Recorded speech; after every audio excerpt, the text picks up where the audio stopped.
151 has continued to go absolutely ballistic, and even though the big boy Blastoise sitting there at the back has hit a ridiculous $228, it's these guys here that are actually some of the biggest gainers and are leading the charge. That's right, Squirtle.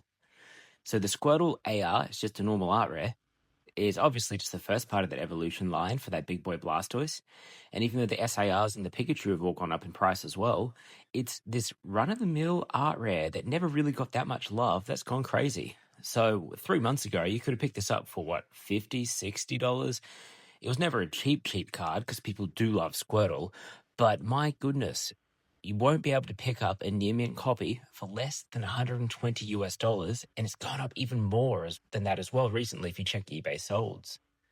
It's not that difficult to 10, even though neither of the two that I'm about to show you will 10 either. It's a really nice art.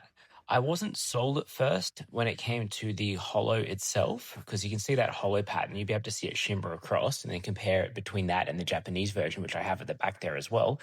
So it has that particular type of holo. It's just not particularly complex. It does look very nice, and it matches up well with the water artwork. It didn't necessarily spark joy for me.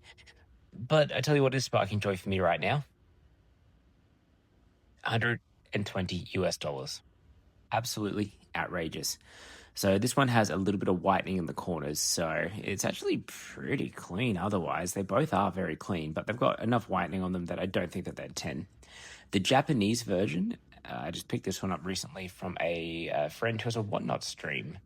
The Japanese version is sitting at, like $20, and so given that you could pick this up again, 3 weeks ago for about $15 US, it's gone up a little tiny bit. And see, it has that same holo pattern, so if you compare them, pretty well identical. Normally you see differences in the quality of printing between English and Japanese, or the type of holo that they use, but they're very well identical. There's a little bit more vibrant colors, I feel, on the Japanese version, but the English version is still pretty nice.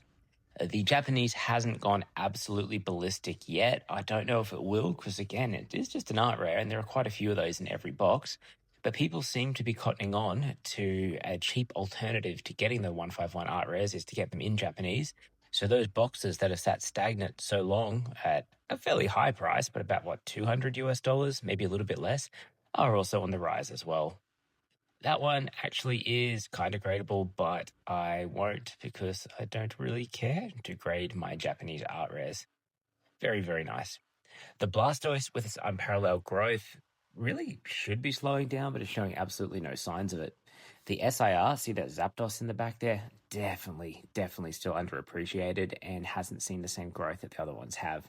Pikachu, the market is starting to wake up and pay a little bit higher prices for that Pikachu, but if you can get a really, really clean copy and get a 10, or you can just buy a 10 outright, the prices compared with the fact that it's a Pikachu card that has multiple different Pokemon in it, it's worth picking up still. So, will Squirtle lead the way all the way to Valhalla? Yeah, maybe. I think the prices are really inevitable, but also not sustainable. That slow, steady growth that we've been waiting for with 151 that has been appreciating over time has really just Blastoid off right up to the moon. And it doesn't really seem like it's sustainable. There will be some kind of retraction, but when it's gone up this far, how low can it really go? Will it go down? Will the Blastoise or the Squirtle ever go down to the most recent price again? I don't think so in any meaningful volume. And at some shows over the weekend, even down here in not so sunny Australia, because it's bucketing rain at the moment in our summer, they went absolutely ballistic. 151 singles were flying off the shelves at the big show that was in my major city recently being yesterday.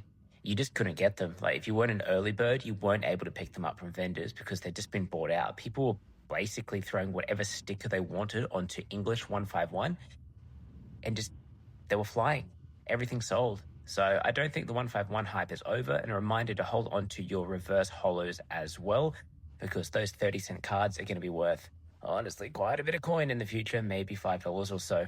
And at this point with 151, I do anyway, but you should be holding onto your bulk as well, because you can easily just make up some extra master sets, and they're really nice art cards anyway, but it's certainly not the type of bulk that belongs in the bin. I don't think 151 is done. I'm pleased that Squirtle's been leading the way.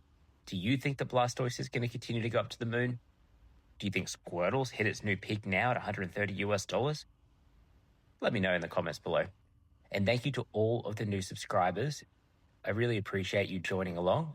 And if you haven't subscribed, please just hit that button. It really helps me out.